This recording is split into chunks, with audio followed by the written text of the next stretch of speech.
Dogma. Like to hear about it? Here it go. Hello, everyone. This is Dwight Woods, the Jeet Kune Rebel. Welcome to the I Love Jeet Kune broadcast number 327. And this is the one about the dogma of Jeet Kune. As you're logging in, if you'd be kind enough to say where you're logging in from, hit the like button and feel free to continue doing so throughout the broadcast. If you're catching the simulcast over on the YouTube, please be sure to like, subscribe, and hit the notification bell as well. But of course, the best thing you can do is to share this video and spread the word about the I Love Jeet Kune broadcasts. All right, let me just do a quick check and make sure that people are on here. Okay. Hey, Daniel Rivera, what's happening?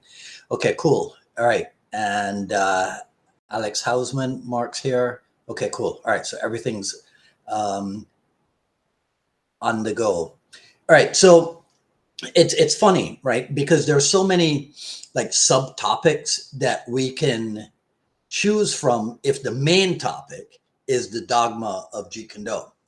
So for today's purposes only, I'm gonna turn to the issue of the strong side forward. So what do we know? We know that Bruce Lee took the idea from fencing. We know that fencers keep their swords out front. Bruce Lee theorized that he could do pretty much the same thing and treat the lead hand in JKD like a sword in fencing. This created a few advantages, primarily that of distance, since the lead hand is already closer to one's intended target, right? Now, a downside for traditional martial artists would be that they were all used to punching mostly from the rear hand, right? Similar to boxers whose knockout power came mostly from their rear hands as well. But now Bruce Lee, because of his Wing Chun close quarter training, he knew how to generate power from the lead side. And there's also, I don't know if you guys heard about this, but there's a contention that because of the difference in the length of his legs, right, between right and left, apparently adopting a strong side forward, which in his case would have been right side, that was somewhat personally advantageous for him. So that's the origin of it all, right?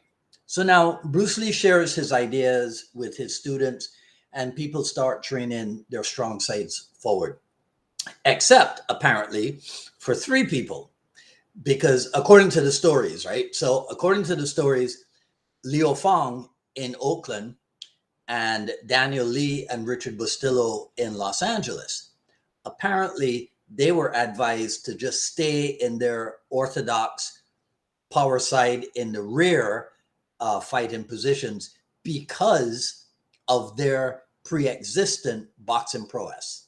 That's the story as I've heard it. So it seems, if this is true, it seems that Bruce Lee was already flexible in his thinking about the strong side forward. In other words, he was not dogmatic about it. He wasn't like, if you're not training strong side forward, then you're not training Jeet Kune. So you guys know I recently put up a post about this, right? You might have seen it. Was two images of Bruce Lee kicking, one from the left lead and the other one from the right lead. So accompanying it was a quote from Sifu Nasano, pretty much, if you're proficient, you're proficient. Now, to illustrate the context, because if you weren't at the seminar where he said this, you might not understand the context of it. So to illustrate the context, I added, it doesn't matter what lead you're in. He didn't actually say that, but that was the context in which the words were said. So some people commented something like, well, who are you going to listen to in this Jeet Kune? Are you going to listen to the founder of the art, or are you going to listen to somebody who says that strong side forward doesn't matter? As if that was the full extent, right? Or as if that's what was being said. See, because what some people like to do is to ignore the context of things, right? And then just attach themselves to whatever particular argument it is that they want to put forth at the time.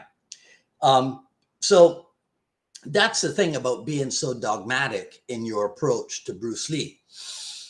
If there's evidence that the man himself was sometimes contradictory, but always open-minded, where and or how do you come off pontificating as if there's just one way to all this Jeet Kune? Plus, in the case of this particular instance, have you ever thought about how much damage you can do to your body as you get older, right? By deliberately limiting yourself to doing things primarily on one side, right? Just think about that, okay? Because I know people, myself included, whose flexibility levels have actually changed over the years because of a dominant side or a strong side training thing. You wouldn't believe it. My left side versus my right side, right? So think about this for a second, right? All the physical activities where the rear limb seems to do most of the important and most of the work that requires like the the delivery of power, like the strength work, right? So in football, real football, okay, what you people, you know, call, I won't even say the word.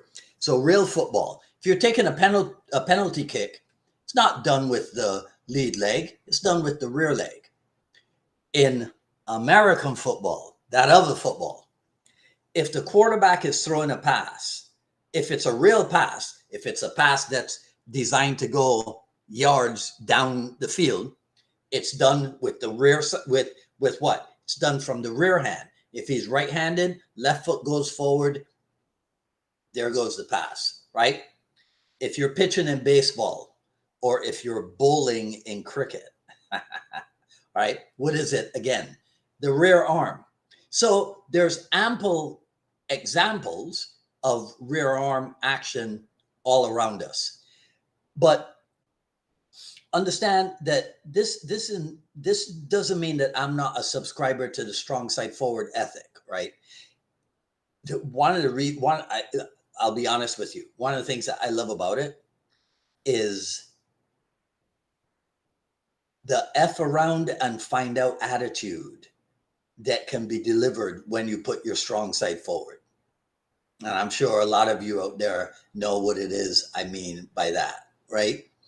But what I am against is when people, and I'll use the word again, when they start pontificating about who's right and who's wrong in this, or actually in any other Jeet Kune, let's call it situation, right? If you think that being stubbornly closed-minded towards others' experiences, towards others' opinions, if you think that that somehow it gives you credit in JKD, you're ridiculous. And I say, don't take my word for it, right? I think a lot of times, all you got to do to cure yourself of some of your obstinacy in JKD is to read, if you've never read it before, or reread it, right? Liberate yourself from classical karate, right? So this is going to take me a few minutes to read, right? Not a few minutes, no. Okay, so I took what I took was the first example of what ultimately became Liberate Yourself, right? So if you know in I think it's in Artists of Life, all 8 versions of it or whatever were written, right? And so here's one version. To set the record straight, I have not invented a new style, composite, modified, or otherwise. That is set within distinct form and laws as apart from this style. Jeet Kune is not a form of special conditioning with a set of beliefs and particular approach. It does not look at combat from a certain angle, but from all possible angles. And although JKD uses all ways and means to serve its end, after all, efficiency is anything that scores, it is bound by none and is therefore free from them. In other words, Jeet Kune Do, though possessed of all angles, is itself not possessed. For as previously mentioned, any structure, however efficiently designed, becomes a cage if the practitioner is obsessed with it. Now, I don't know how you can make a claim to be an ardent follower of Bruce Lee and his teachings and ignore stuff like this, stuff which obviously calls for you to be not so inflexible in your way of thinking, in your way of approaching this, right? So that was it. I forgot to mention to you guys that once again, the plans for the Jeet Kune Do dialogues fell through. So, and then with all the weather that we were having here, I got a little bit behind in stuff. So I thought I would just do an issue of the broadcast, talk at you guys for a while, and then take a look at the comments and see who had something to say, and stay on here for a little bit and rap with you guys, as they say.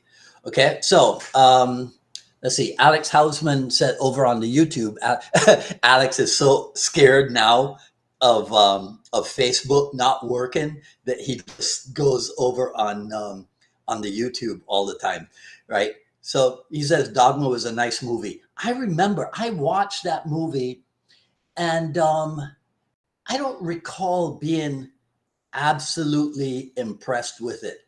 But because of today's topic and what have you, I did queue it up to take a look at it again. So I will. All right. He says, I think in the JKD, oh, you know what? Let me see if I can show it. Yeah, so you guys can see it, right? I think in the JKD version, Mick Tully should have Silent Bob's role and Dwight Chris Rock's one. You know, Alex, why can't I have Silent Bob's role? Right? Not sure about the other roles yet. You're too funny, man. You're too funny, right? Mark Black says whatever works, and Jimmy Disler's here. All right, Bo Jackson. Hey, what's happening? Alex says again that all great truths are contradictory. I don't know. Is that all great truths are contradictory? Contradictory within themselves, Alex, or contradictory as into somebody else's great truth? I wonder what you mean. All right.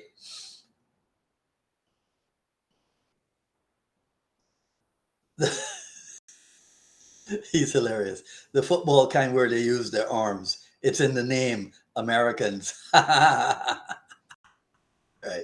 Yeah.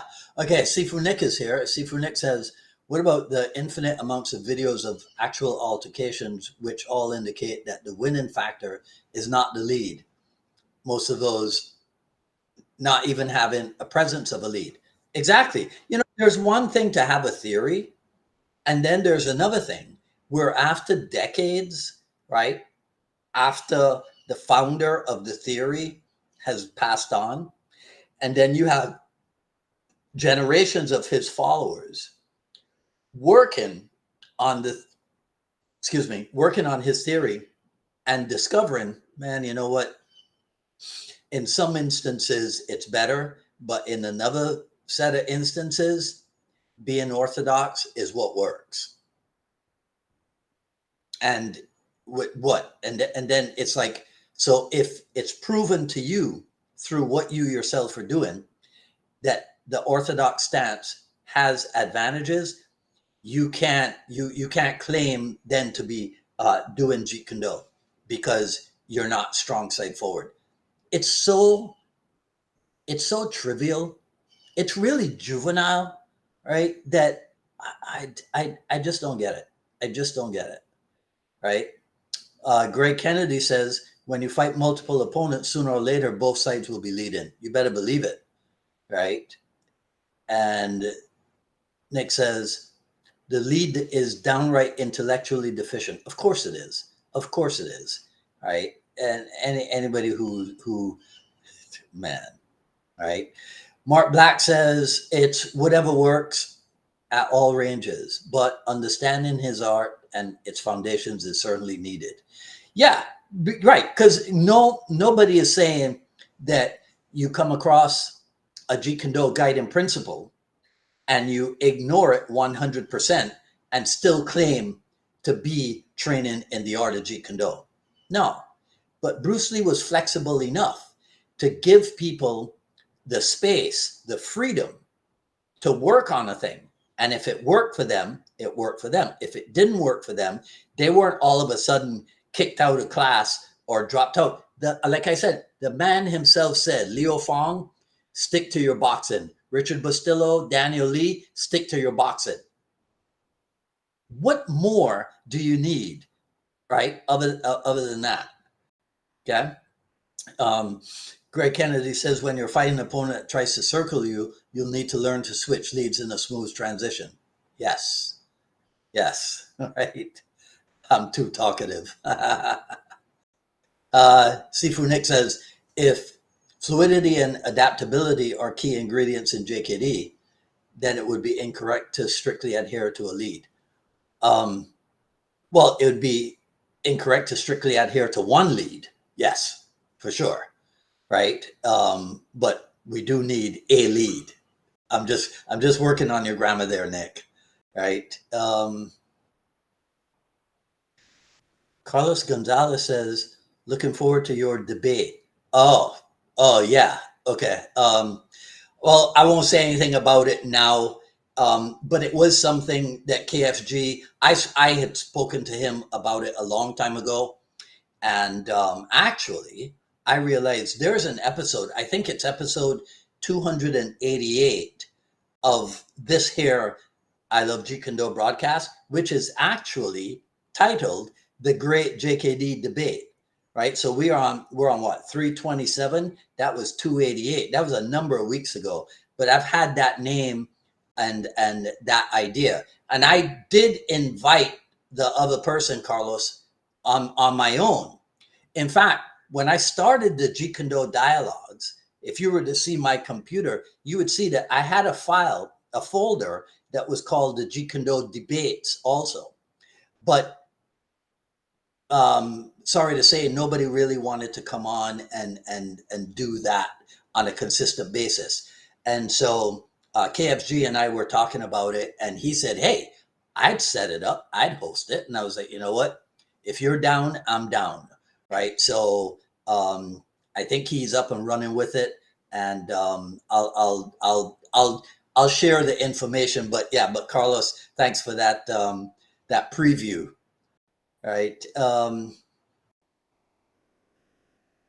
G. Anthony Joseph says, I won't pick a side. I promise I'll stick to both sides. G. See, so if you guys watch G's videos, he very, very seldom puts his right side forward.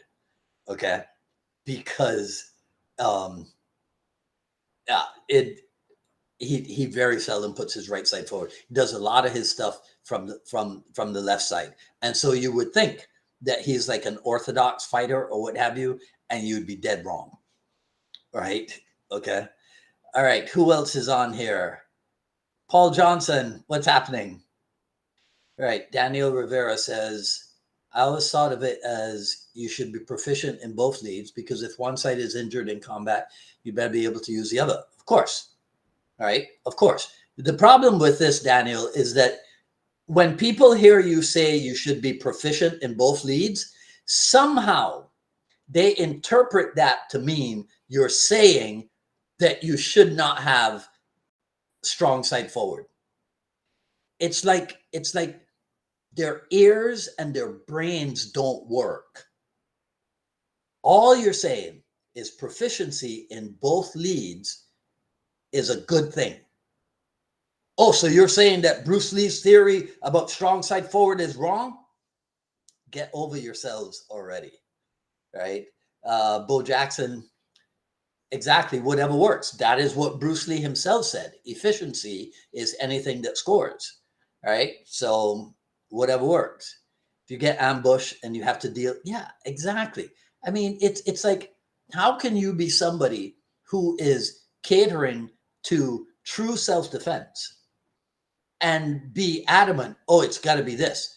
So, heaven forbid that somebody makes a move on you and you happen to hit them with something from your rear side, and then you got to go and confess that you didn't do Jeet Kune because you hit him with a rear lead, right? Exasperating, right? Anyhow, um,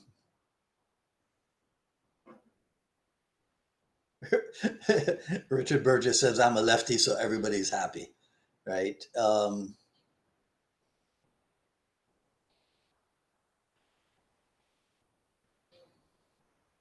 Zane Isaac is here. Okay, cool. All right, so I will fully admit to sticking to strong side forward and arguing not only that it was the better tactic, but that switching leads could slow your progression. Then I tried it. Switching leads fluidly is so freeing and effectively doubles the danger in your offense. There you go. There you go. Right? So Zane is an acolyte of Ted Wong's, right? And here he's saying he's had the confidence or the courage or whatever. But see, Zane Isaacs is somebody who let me get myself in trouble. Zane Isaacs is not as well known in the JKD world as a Ted Wong guy as are other people.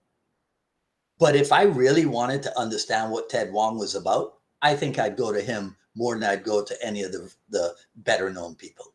All right. And with that, all right. Okay. So, thanks guys for hanging out with me and putting some stuff in there for this little exchange.